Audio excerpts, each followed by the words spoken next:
আমাৰ শৰীৰৰ কিডনী এক এনেকুৱা অংশ যি অংশ যদি কেতিয়াবা বেয়া হৈ যায় আমি হয়তো জীয়াই থাকিব নোৱাৰিম আমি সকলোৱে জানো মানুহৰ এটা কিডনী বেয়া হ'লেও এটা কিডনীৰে মানুহ জীয়াই থাকিব পাৰে কিন্তু যদি আপোনাৰ সেই দুইটা কিডনীয়ে বেয়া হৈ থাকে তেতিয়া কি হ'ব হয় না নহয় আৰু এটা কিডনী বেয়া হোৱাটো আপোনালোকৰ বাবে হয়তো বহুত ডাঙৰ সমস্যা হ'ব পাৰে কাৰণ সেই এটা কিডনীয়ে আপোনালোকৰ সমগ্ৰ জীৱন বেয়া কৰি দিব পাৰে সম্পূৰ্ণ জীৱন আপোনালোকৰ অসুবিধাত পেলাই দিব পাৰে মই আপোনালোকক ভয় খোৱা নাই আপোনালোকলৈ ভাল কাৰণেহে এই ভিডিঅ'টো লৈ আহিছোঁ আপোনালোকৰ সুবিধাৰ্থে এই ভিডিঅ'টো আপোনালোকে জানিব পাৰিব যে আমাৰ কিডনী যি আছে সেই কিডনীয়ে কেনেকৈ কি ক্ষেত্ৰত সমস্যা দেখা দিয়ে আৰু বেয়া হোৱাৰ প্ৰাৰম্ভিক পৰ্যায়ৰ কাৰণ বা লক্ষণ কিছুমান কি হয় এনেকুৱা চাৰিটা লক্ষণৰ কথা আপোনালোকক এই ভিডিঅ'টোত জনাবলৈ চেষ্টা কৰিম এই ভিডিঅ'টো সম্পূৰ্ণ ইনফৰমেটিভ হয় সম্পূৰ্ণ তথ্য মই আপোনালোকলৈ ইন্টাৰনেটৰ পৰা লৈ আহিছোঁ যাতে আপোনালোকে এই সমূহ লক্ষণ যদি আপোনাৰ শৰীৰত বা আপোনাৰ ওচৰে পাজৰে বা ঘৰৰ মানুহৰ কাবাৰ গাত দেখিছে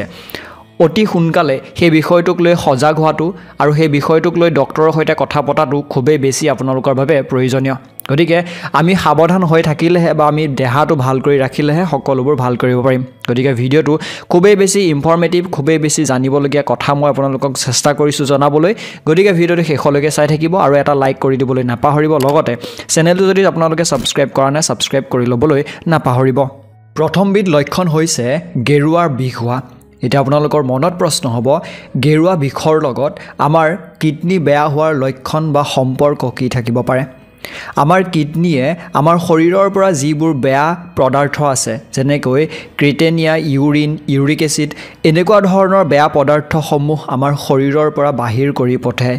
আৰু আমাৰ শৰীৰৰ পৰা যেতিয়া সেই পদাৰ্থসমূহ বেয়া ওয়েষ্ট পদাৰ্থসমূহ বাহিৰ কৰিব নোৱাৰে তেতিয়া আমাৰ ব্লাডত বিশেষকৈ ইউৰিক এচিডৰ পৰিমাণটো বৃদ্ধি পায় আৰু সেই ইউৰিক এচিডৰ পৰিমাণ বৃদ্ধি হোৱাৰ লগে লগে আমাৰ ভৰিৰ গেৰুৱাৰ যি জইন আছে সেই জইনত ইয়াৰ বেয়া প্ৰভাৱ পৰে আৰু গেৰুৱা বিষ হ'বলৈ আৰম্ভ কৰে বহুতৰে মনত এইটো কোৱেশ্চন হয় যে গেৰুৱা বিষ বা এইটো ইউৰিক এচিডৰ বিষ বা ইউৰিক এচিড বেছি হোৱাৰ কাৰণে হয় গতিকে সেয়াই যে সেই ইউৰিক এচিড আপোনাৰ শৰীৰত যদি লাহে লাহে কমিবলৈ আৰম্ভ কৰিছে মেডিচিন খোৱাৰ পাছত বা তেনেকুৱা ধৰণৰ আৰু যদি বেছিকৈ আপোনালোকৰ সঘনে এনেকুৱা ধৰণৰ গেৰুৱাৰ বিষ হ'বলৈ আৰম্ভ কৰিছে তেন্তে আপোনালোকে এই বিষয়টোক লৈ পেলাই ডক্টৰৰ সৈতে ভালদৰে কথা পতাটো আৰু ডক্টৰৰ সৈতে ভালদৰে কথাবোৰ ডিসকাশন কৰি টেষ্ট কৰাটো খুবেই বেছি প্ৰয়োজনীয় এইখিনিতে আপোনালোকক মই এটা প্ৰডাক্টৰ বিষয়ে জনাব বিচাৰোঁ খুবেই বেছি ভাল প্ৰডাক্ট এটা পাৱাৰফুল ইঞ্জিনৰ অবিহনে কেতিয়াবা জানো এখন গাড়ী বহুত দূৰ চলিব পাৰে বা এখন গাড়ী ভাল পাৰফৰ্মেন্স দেখুৱাব পাৰে ঠিক তেনেকুৱা হয় আমাৰ শৰীৰটোৰ ক্ষেত্ৰতো আমাৰ শৰীৰটোক যদি ভিতৰৰ পৰা কোনো ধৰণৰ শক্তি আমি প্ৰদান কৰিব নোৱাৰো খোৱাৰ জৰিয়তে হওক বা অন্যান্য কিবা মাধ্যমেৰে হওক আমি জানো খুব বেছি ভাল অনুভৱ কৰোঁ কেতিয়াবা ভাবি চাইছেনে আগতে আমি খোৱাৰ পৰা উঠিয়ে খুব বেছি ভাল অনুভৱ কৰিছিল গোটেই দিনটোত যেন সব কাম কৰি দিম তেনেকুৱা অনুভৱ হৈছিল কিন্তু আজিকালি আমি এনেকুৱা অনুভৱ কৰোঁ খোৱাৰ পৰা উঠিয়ে যে আমি হয়তো বহুত বেছি ভাগৰুৱা আজি হয়তো কাম বন নহবই নেকি তেনেকুৱা হয়তো আমাৰ কেতিয়াবা অনুভৱ হয় কিন্তু এয়া কেতিয়ালৈকে আমাৰ শৰীৰৰ ভিতৰৰ পৰা আমি খুব বেছি এনাৰ্জি দিব লাগিব আৰু ইয়াৰ কাৰণে আমাক মোটিভেশ্যন নহয় নিউট্ৰিচনৰহে প্ৰয়োজন হয় ইয়াৰ কাৰণে আমি সকলোতকৈ প্ৰথমে জাংক ফুডবোৰ খাবলৈ বন্ধ কৰিব লাগিব লগতে পানী বেছিকৈ খাব লাগিব প্ৰপাৰ ডায়েট আমি মেইনটেইন কৰিব লাগিব আৰু ডেইলি ৱৰ্কআউট লগতে ষ্ট্ৰেংথ ট্ৰেইনিং আমি কৰিব লাগিব যেটো আমাৰ শৰীৰক ভাল কৰি তুলিব কিন্তু আপুনি জানেনে যে এআই আপোনাৰ শৰীৰৰ কাৰণে সৰ্বোত্তম বা সকলো নহয় আমাৰ শৰীৰক ভিতৰৰ পৰা ষ্ট্ৰং কৰিবৰ কাৰণে আমাক এটা বেষ্ট প্ৰডাক্টৰ প্ৰয়োজন হয় যেটো হৈছে শিলাজিৎ আমি আগৰ পৰা শুনি আহিছো যে শিলাজিৎ এটা আয়ুৰ্বেদিক জেম হয় যেটো ষ্টেমিনা ষ্ট্ৰেংথ আৰু ইমিউনিটি বুষ্ট কৰাত সহায় কৰে এইটো ডেইলি ললে আমাৰ টেস্টোস্টেৰন বহুত বেছি ভাল কৰে বুষ্ট কৰে আৰু ইয়াৰ লগতে মাসলছ মাছ আৰু ষ্ট্ৰেংথ আমাৰ বহুত বেছি বেনিফিচিয়েল হয় লগতে এনাৰ্জি লেভেলো বহুত বেছি হাই কৰি দিয়ে কিন্তু তাৰ কাৰণে আমি ভাল আৰু পিওৰ শিলাজিৎ কোনটো হয় কেনেকৈ গম পাম কোনটো লেব টেষ্টেড হয় কেনেকৈ গম পাম তাৰ কাৰণে এটা প্ৰডাক্ট হৈছে মেনচিয়ৰ শিলাজিৎ পিওৰ ৰেজাইন যেটো এটা বেষ্ট আয়ুৰ্বেদিক ফৰ্মুলেশ্যন হয় আৰু জানেনে যে শিলাজিতৰ এইটো আপোনালোকক কিয় মেনচিয়ৰে প্ৰিফাৰ কৰে কাৰণ এইটোত কোনো ধৰণৰ মিলাৱট নাইকিয়া বেলেগিটা শিলাজিততকৈ বেলেগ পৰিমাণৰ পদাৰ্থ বেছিকৈ দি পেলাই আপোনালোকক ঠগিবলৈ বিচৰা হয় সেই কাৰণে এই প্ৰডাক্টটোৱে বহুত বেছি প্ৰয়োজনীয় বা ভাল আৰু এইটোৰ কথা শুনিলে আপোনালোকে নিজেই ক'ব যে হয় এইটোৱে আসল আৰু এইটোহে আমাক লাগে সকলোতকৈ প্ৰথমে ইয়াক সকলোতকৈ হাই অল্টিটিউড বা হিমালয়ৰ পৰা ইয়াক অনা হয় য'ত নেচাৰেলি ফৰ্ম হয় শিলাজিৎ তাৰ পৰা আনি পেলাই ইয়াক 1-2-3 দিনমান তেওঁলোকে পানীত ডুবাই ৰাখে আৰু ডুবাই ৰখাৰ পিছত এই বস্তুটোক লেম্প ব্লেংক পেষ্ট হৈ যায় আৰু তাৰ পিছত এইটো তৈয়াৰ হৈ যায় তাৰ পিছত ফিল্টাৰেশ্যন প্ৰচেছটো আৰম্ভ হয় আৰু ইয়াতে এইটো কোৱা হয় যে বেলেগ যিসমূহ শিলাজিত আছে সেইসমূহ বহুত বেছি হাই টেম্পাৰেচাৰত সেইটো শুকোৱা হয় কিন্তু ইয়াতে এওঁলোকে খুব কম পৰিমাণে ভাল টেম্পাৰেচাৰত তেওঁলোকে শুকুৱায় আৰু তাৰ পৰা এওঁলোকে এইটো তৈয়াৰ কৰে বা ফিল্টাৰেশ্যন কৰে ফিল্টাৰেশ্যনটোৰ প্ৰচেছৰ পাছত 7 to 2.68% ফালভিক এচিড থাকে হিউমিক এচিড লগতে এমিনো এচিড ভিটামিনছ এণ্ড মোৰ দেন 84 মিনাৰেলছ ইয়াতে ইনক্লুড কৰা হয় calcium magnesium potassium and iron যিসমূহ আমাৰ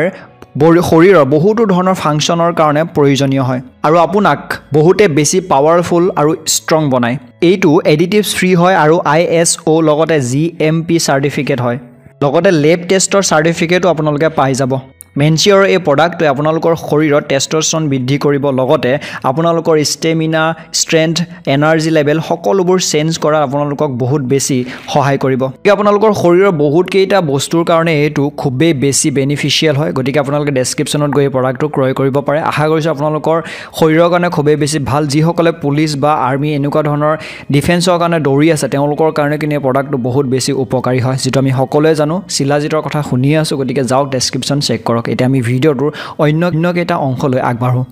2 নম্বৰৰ লক্ষণবিধ হৈছে ভৰি ফুলাটো বা আমাৰ ভৰিৰ আশে-পাশে অংশ ফুলি যোৱাটো বা পানী জমা হোৱাটো আপোনালোকক জনাই দিওঁ যে আমাৰ কিডনীয়ে আমাৰ শৰীৰৰ ইলেক্ট্ৰলাইট বেলেন্স সমান কৰা বা সেই বেলেন্সটো বৰ্তাই ৰখাত খুবেই বেছি সহায় কৰে আৰু তাৰ ক্ষেত্ৰত যেতিয়া সেই বেলেন্সসমূহ বেয়া হ'বলৈ আৰম্ভ কৰে বা বেলেন্স বা ভাৰসাম্যসমূহ নাইকিয়া হ'বলৈ আৰম্ভ কৰে তেতিয়াই আমাৰ শৰীৰত এনেকুৱা ধৰণৰ সমস্যাখিনিয়ে দেখা দিবলৈ আৰম্ভ কৰে যেতিয়াই আমাৰ কিডনীয়ে পানীসমূহ ফিল্টাৰ কৰিব নোৱাৰে তেতিয়াই সেই পানীসমূহ বা আমাৰ শৰীৰৰ যিবোৰ প্ৰয়োজনীয় পদাৰ্থ আছে সেই পদাৰ্থসমূহ বেয়া হোৱাত বা ভাৰসাম্য নাইকিয়া হৈ যোৱাত আমাৰ তেজত পটেছিয়ামৰ পৰিমাণটো বাঢ়ি যায় যেতিয়াই কিডনীয়ে পানী বা পৰিষ্কাৰ কৰিব নোৱাৰে যেতিয়া ফিল্টাৰ কৰিব নোৱাৰা হয় তেতিয়া আমাৰ তেজত সোডিয়ামৰ মাত্ৰা বাঢ়িবলৈ আৰম্ভ কৰে আৰু সেই সোডিয়ামৰ মাত্ৰা যেতিয়া অতি বাঢ়ি যায়গৈ তেতিয়া আমাৰ ভৰি ফুলা বা ভৰিত পানী জমা হোৱাৰ দৰে লক্ষণসমূহ দেখা পোৱা যায় আৰু সেই সমূহে আমাৰ কিডনীৰ প্ৰাৰম্ভিক পৰ্যায়ৰ বেয়া হোৱাৰ বা ডেমেজ হোৱাৰ এটা লক্ষণ হিচাপে দেখা দিয়ে এতিয়া মনত প্ৰশ্ন হ'ব পাৰে যে ভৰিতেই প্ৰথম কিয় তেনেকুৱা ধৰণৰ পানী জমা হ'বলৈ আৰম্ভ কৰে কাৰণ ইয়াৰ একমাত্ৰ কাৰণটোৱে হৈছে গ্ৰেভিটি ভাৰসাম্য যি আছে সেই মধ্যাকৰ্ষণৰ বাবে আমাৰ ভাৰসাম্য ভৰিৰ ফালে বেছিকৈ যায় আৰু ভৰিৰ প্ৰথম এনেকুৱা ধৰণৰ পানী বা ভৰি ফুলাৰ দৰে সমস্যাসমূহ দেখিবলৈ পোৱা যায় যদি তেনেকুৱা ধৰণৰ সমস্যা আপোনাৰ বা আপোনাৰ ওচৰে পাজৰে কৰবাৰ আছে তেন্তে হলে নিশ্চয়কৈ সেই বিষয়টোক লৈ ডক্টৰৰ সৈতে কথা পতাটো বা যিসমূহ পৰীক্ষা আছে পৰীক্ষা কৰি লোৱাটো খুবেই বেছি প্ৰয়োজনীয় 3 নম্বৰৰ কাৰণ বা লক্ষণবিধ হৈছে আমাৰ ভৰিৰ মাংসপেশীসমূহ টানি ধৰা বা প্ৰায় বিষত থাকিব নোৱাৰা ধৰণৰ অৱস্থা হোৱা আপোনাৰ যদি খোৱাৰ সময়ত বা খোৱাৰ পাছত ভৰি অত্যন্ত বিষ বা মাংসপেশীৰ বিষ আৰম্ভ হ'বলৈ ধৰিছে বা তেনেকুৱা ধৰণৰ লক্ষণসমূহ দেখা পাইছে তেন্তে হলে কিডনী বেয়া হোৱাৰ প্ৰথম পৰ্যায়ৰ লক্ষণ হয়তো এয়া হ'ব পাৰে বহুত ক্ষেত্ৰত এয়া তেনেকুৱা ধৰণৰ লক্ষণ দেখিবলৈ পোৱা যায় আপোনালোকক জনাইছো যে আমাৰ কিডনীয়ে ইলেক্ট্ৰলাইট ভাৰসাম্য ৰক্ষা কৰাত খুবেই বেছি সহায় কৰে আৰু সেই ক্ষেত্ৰত যেতিয়া এই ভাৰসাম্যসমূহ ৰক্ষা নহয় বা তাত কিবা ধৰণৰ বিসংগতি হয় তেতিয়াই আমাৰ ভৰিৰ এনেকুৱা ধৰণৰ বিষ বা আমাৰ শৰীৰৰ অন্যান্য অসুবিধাসমূহে দেখা দিবলৈ আৰম্ভ কৰে গতিকে এই ক্ষেত্ৰত আমি ডক্টৰৰ ভালদৰে পৰামৰ্শ লোৱাটো বা আমি এই বিষয়টোক অতি সোনকালে গুৰুত্ব প্ৰদান কৰাটো কিন্তু প্ৰয়োজনীয় যাতে আমাৰ শৰীৰৰ বেলেগ এটা বেমাৰলৈ বা বেলেগ এটা পৰ্যায়লৈ যাবলগীয়া নহয় 4 নম্বৰৰ লক্ষণবিধ হৈছে ড্ৰাই স্কিন বা আমাৰ ছালত কিছুমান ধৰণৰ বেক্টেৰিয়া বা কিছুমান এনেকুৱা ধৰণৰ ইনফেকশ্যন যিখিনি আমাৰ ভৰিৰ ছালটো যদি খুব বেছি শুকুৱাই দিয়ে বা আমাৰ গাৰ ছালটো যদি শুকুৱাই দিয়ে আৰু তাত ধৰি লওক গুটি বা তেনেকুৱা ধৰণৰ কিবি ফুহাৰ দৰে উঠিবলৈ আৰম্ভ কৰে তেনেকুৱাটো লক্ষণ হৈছে আমাৰ কিডনী বেয়া হোৱাৰ বা আমাৰ কিডনীয়ে ভালকৈ কাম নকৰাৰ প্ৰাৰম্ভিক পৰ্যায়ৰ কিছুমান লক্ষণ কাৰণ আমাৰ কিডনীয়ে যেতিয়া সকলোবোৰ বস্তু যেনেকৈ পটেছিয়াম কেলছিয়াম লগতে যিবোৰ বেয়া পদাৰ্থ আছে বা যিবোৰ ভাল পদাৰ্থ আছে সকলোৰে এটা ভাৰসাম্য বজাই ৰখাত বিফল হৈ পৰে তেতিয়াই আমাৰ শৰীৰত এনেকুৱা ধৰণৰ সমস্যাখিনিয়ে দেখা দিবলৈ আৰম্ভ কৰে আমাৰ শৰীৰত এবিধ পদাৰ্থ থাকে যি হৈছে এৰিথ্ৰ'প্ৰ'টিন আৰু এই এৰিথ্ৰ'প্ৰ'টিনে প্ৰ'টিনৰ লগত যোগ হৈ হিমোগ্লোবিন তৈয়াৰ কৰাত সহায় কৰে আৰু যেতিয়া কিডনিয়ে ভালকৈ কাম কৰিবলৈ বন্ধ কৰি দিয়ে বা কিডনিত কিবা ধৰণৰ বিফল বা বিসংগতি হোৱা দেখিবলৈ পোৱা যায় তেতিয়া এই এৰিথ্ৰ'প্ৰ'টিনৰ পৰিমাণটো কমি যায় আৰু তাৰ ফলত আমাৰ হিমোগ্লোবিনৰ অভাৱ হয় যাৰ প্ৰতিফলন স্বৰূপে আমাৰ স্কিনবোৰ ড্ৰাই হ'বলৈ আৰম্ভ কৰে বা তেজত ইনফেকশ্যনৰ দৰে কিছুমান সমস্যা দেখিবলৈ পোৱা যায় গতিকে এনেকুৱা ধৰণৰ যেতিয়া সমস্যা হয় তেতিয়া আমাৰ শৰীৰৰ স্কিনত আমাৰ যি ছাল আছে বা আমাৰ স্কিন আছে স্কিনলৈ অক্সিজেন পাছ হোৱাত বহুতে বেছি অসুবিধা হয় আৰু তাৰ প্ৰতিফলন স্বৰূপে এনেকুৱা ধৰণৰ সমস্যাসমূহে আমাক দেখা দিবলৈ আৰম্ভ কৰে গতিকে আপোনালোকক 4টা এনেকুৱা লক্ষণৰ বিষয়ে জনাইছোঁ যিকেইটা লক্ষণ আমাৰ কিডনি বেয়া হোৱাৰ প্ৰাৰম্ভিক পৰ্যায়ৰ কাৰণ হ'ব পাৰে